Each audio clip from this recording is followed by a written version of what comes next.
Was Alaska bought for only 2 cents an acre? That's a question many people ask. And the simple answer is yes, it was. Roughly 2 cents an acre. It sounds like an incredible deal, especially now. But the story of how America got Alaska is much more than just a simple math problem. It's a story about big dreams, financial troubles, a little bit of luck, and a whole lot of misunderstanding at the time. When the United States bought Alaska from Russia in 1867, it was for $7,200,000. This was a lot of money back then. But when you look at the sheer size of the land, that price tag quickly becomes very small per acre.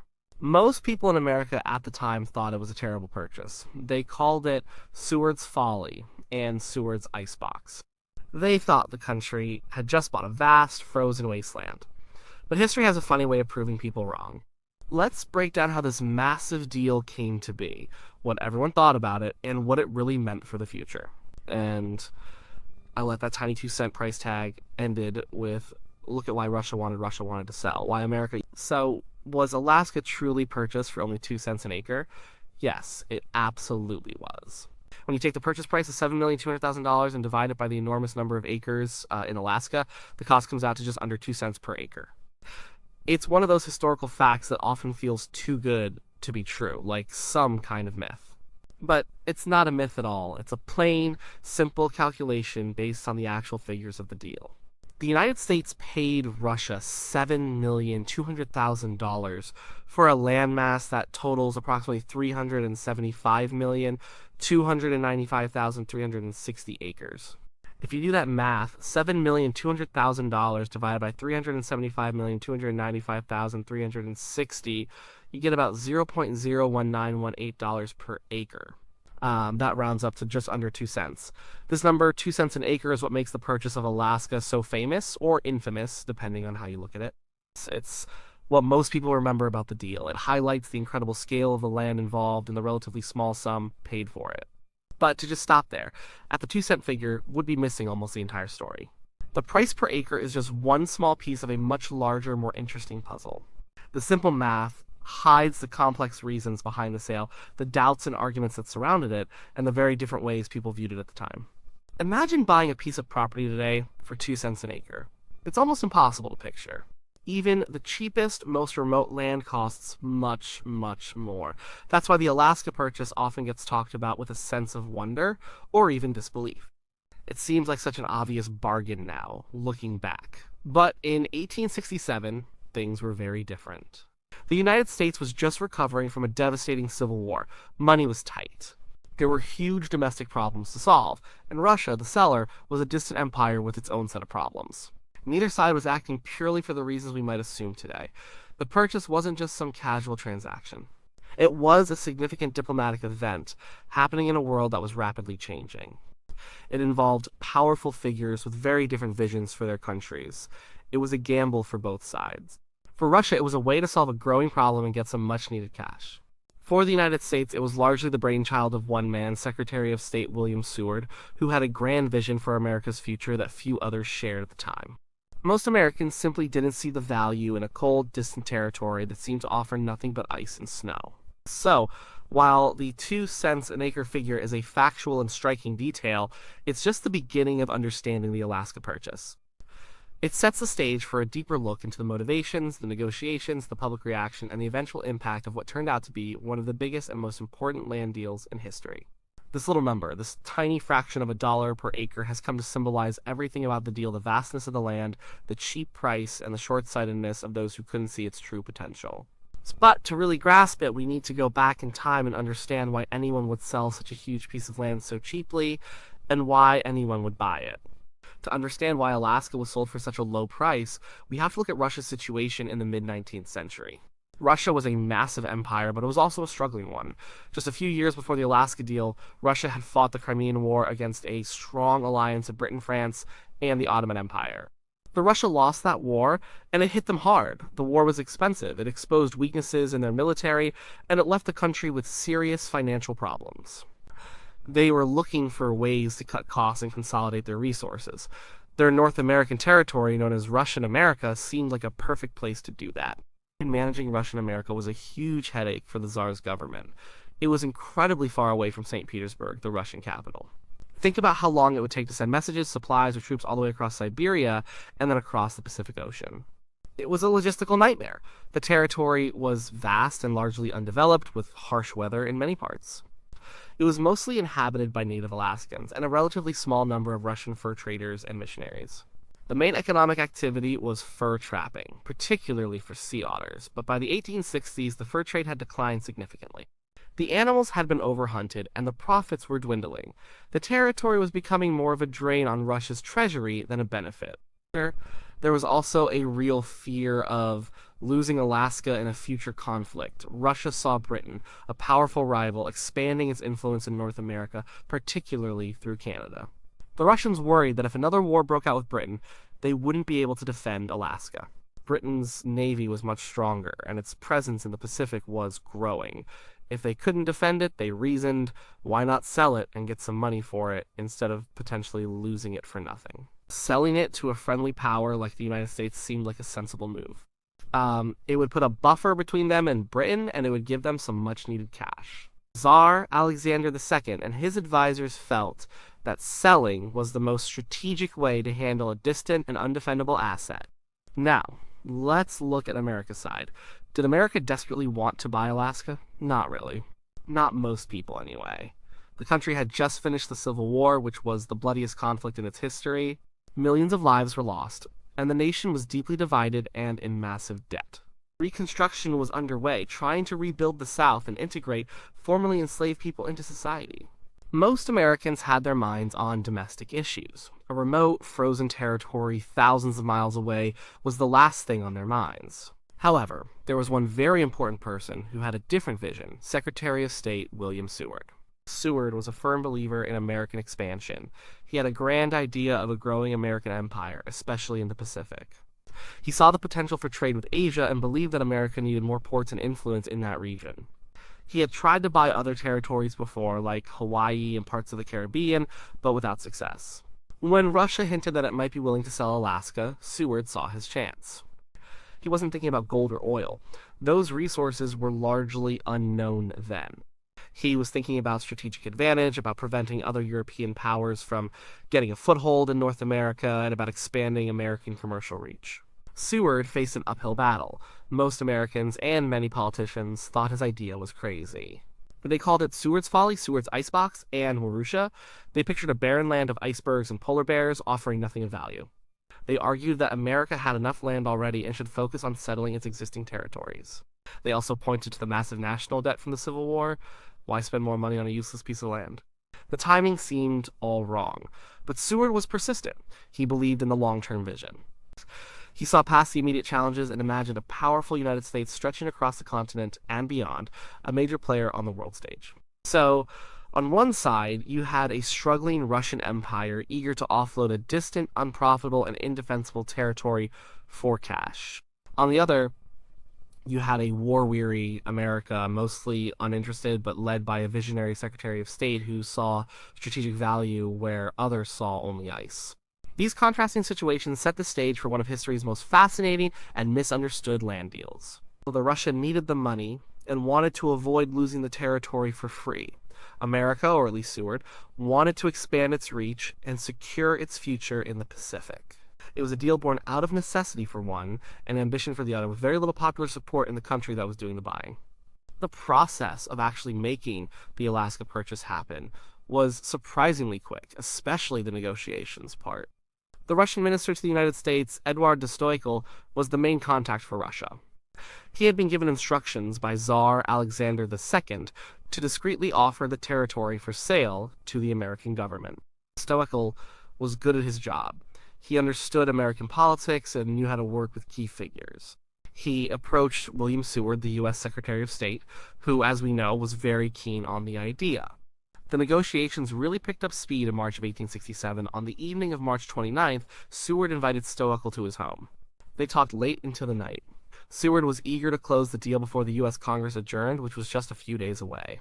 He knew that if Congress went home, getting approval for the purchase later would be even harder, if not impossible, given the widespread opposition. Stoichkol was also ready to make a deal. He was under pressure from his government to finalize the sale.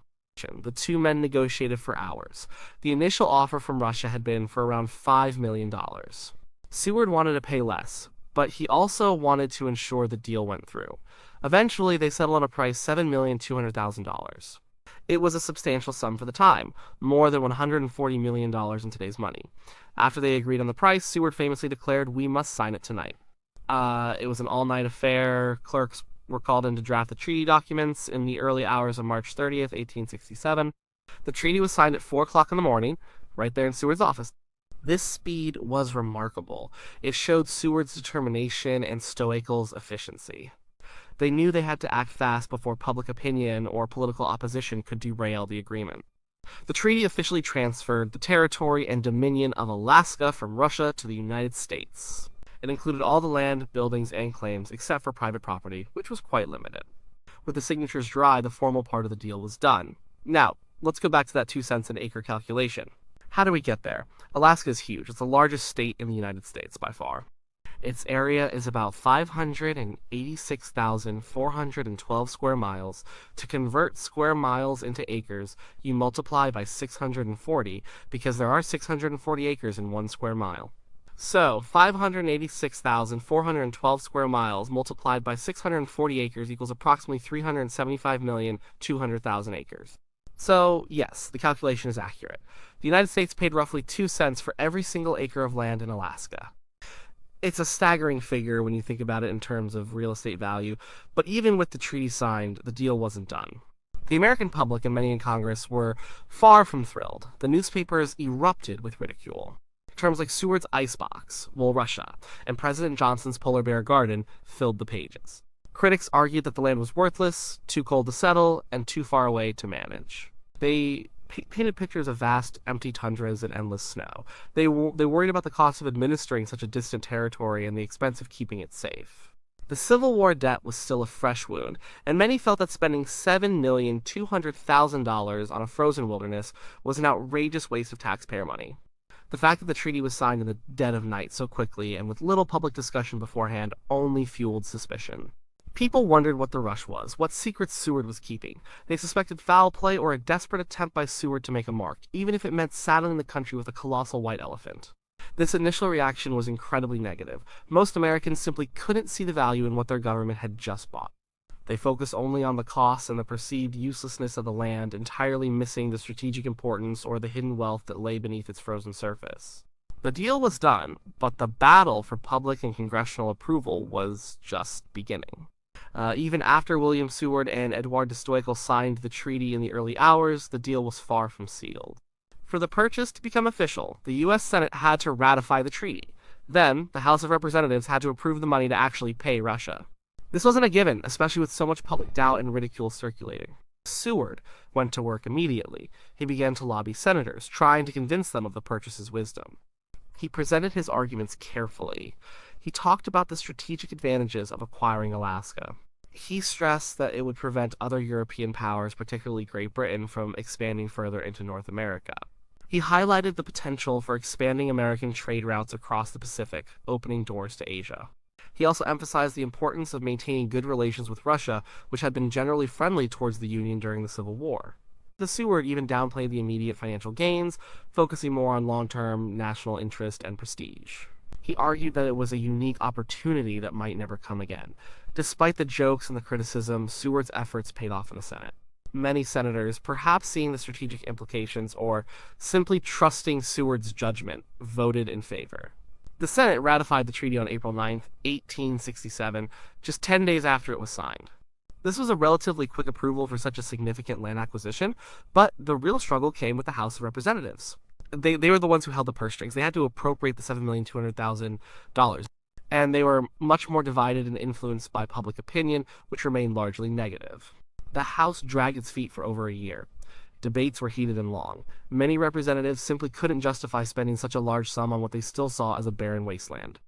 They asked what possible benefit could come from Seward's icebox. Some even hinted at corruption, suggesting that the quick signing and the high price for seemingly worthless land were suspicious. There were indeed whispers of bribery during this time. The Russian minister, Stoeckel, was known to have spent some money trying to influence American politicians and journalists.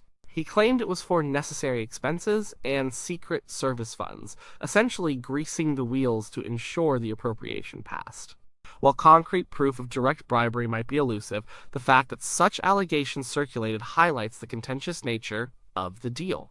Many congressmen felt that paying for a useless territory, especially with the country still recovering from war, was an insult to the American people. Finally, after more than a year of intense debate and political maneuvering, the House of Representatives approved the appropriation in July 1868. The vote was close, but it passed. This cleared the way for the actual transfer of the territory and the payment to Russia. The delay showed just how much resistance Seward faced and how unpopular the purchase was among many parts of the government and the public. The actual transfer ceremony took place several months later, on October 18, 1867, in Sitka, the capital of Russian America. It was a somber day for the Russians, and a rather subdued one for the Americans. The Russian flag was slowly lowered from the flagpole, a symbol of their empire's retreat from North America. It reportedly got snagged at one point, needing a Russian soldier to climb up and untangle it, adding a touch of unplanned drama to the solemn occasion. Then, the American flag was raised, signaling the formal handover of the vast territory to the United States. Cannons fired salutes. The few Russian citizens present formally handed over the territory to the American military officers who had arrived to take possession. After the ceremony, the reality of governing Alaska began to set in. It was a huge, undeveloped land with a small population of native Alaskans and a few thousand Russian settlers who mostly left soon after. The U.S. government didn't really know what to do with it. For many years, Alaska was largely neglected. It was administered first by the Army, then by the Treasury Department, and for a long time, it didn't even have a proper civil government. It was seen as a remote outpost, a distant possession, not really a part of the United States in the way other territories were. Few Americans moved there. There was no gold rush yet, no oil discovery. For decades, many people probably felt that Seward's folly had indeed been a folly. The true value of Alaska would remain hidden, waiting for a much later time to reveal itself. The 2 cents an acre seemed like a bargain only if you truly believed in Seward's long game. For most, it was still just an icy mistake. So, we come back to the original question, was Alaska purchased for only 2 cents an acre? Yes, the math is undeniable, but was it really a bargain at the time? That's where things get interesting, because the perception of value changes drastically over time. When the deal was made, almost no one in America thought it was a bargain. As we've seen, it was widely mocked. Seward's folly was the common term, reflecting the belief that the country had wasted millions on a frozen, useless expanse. People focused on the immediate cost and the apparent lack of anything valuable. They didn't know about the vast mineral wealth, the oil, the gas, or even the strategic importance that would become clear much later. The value of Alaska truly began to reveal itself slowly. First came the gold. The Klondike Gold Rush in the late 1890s, though mostly in Canadian Yukon, brought thousands of prospectors through Alaska, leading to new gold discoveries within Alaska itself. This spurred a little more interest and development. People started to see that there might be actual riches hidden in the ground. Then came the fishing industry. Alaska's waters are teeming with salmon, halibut, and crab. The commercial fishing industry became a significant economic driver. Timber also played a role. But even these industries didn't fully explain the long-term incredible value. The real game changer was oil and natural gas. In the mid-20th century, massive oil reserves were discovered, particularly at Prudhoe Bay. The construction of the Trans-Alaska Pipeline System in the 1970s was a monumental engineering feat and turned Alaska into a major energy producer for the United States. Well, billions upon billions of dollars in revenue have flowed from Alaska's oil fields, far, far exceeding the original $7,200,000 purchase price.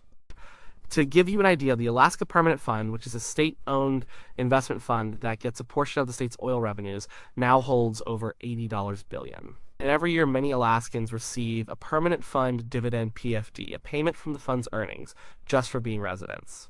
That's direct evidence of the immense wealth that has come from Alaska. Beyond the natural resources, there's the strategic value. During the Cold War, Alaska's location became incredibly important. It's the closest point in North America to Russia. It served as a critical defense outpost, a place for military bases, and an early warning system against potential threats. Its position in the Arctic is still strategically important today, as global warming opens up new shipping lanes and access to resources in the far north. And let's not forget the natural beauty and tourism. Millions of people visit Alaska every year to see its glaciers, mountains, wildlife, and vast wilderness. This industry alone generates significant revenue and jobs. So when we look back at the 2 cents an acre price tag, it's clear that it was an astonishing bargain. It was not just a bargain for the resources discovered, but for the strategic location, the environmental value, and the sheer immensity of the land itself. Secretary Seward's vision, ridiculed at the time, turned out to be incredibly far-sighted. Where he wasn't guessing about oil or gas, but he understood the concept of long-term national interest, of securing territory and expanding influence. He saw potential where others saw only frozen waste. In conclusion, yes, Alaska was literally purchased for about 2 cents an acre. That number is a historical fact, a simple calculation that highlights the incredible scale of the land deal. But the true story is much richer than that simple math. It was a complex decision driven by Russia's financial woes and fear, and by William Seward's ambitious vision for America. It was met with widespread skepticism and ridicule at the time. However, over the decades, as its gold, fish, timber, oil, and strategic importance became clear, the Alaska Purchase transformed into one of the greatest real estate deals in human history. It reminds us that sometimes the true value of things isn't immediately obvious. Sometimes what seems like a folly turns out to be a fortune, and sometimes a very cheap price per acre can hide an immeasurable wealth that shapes the future of a nation.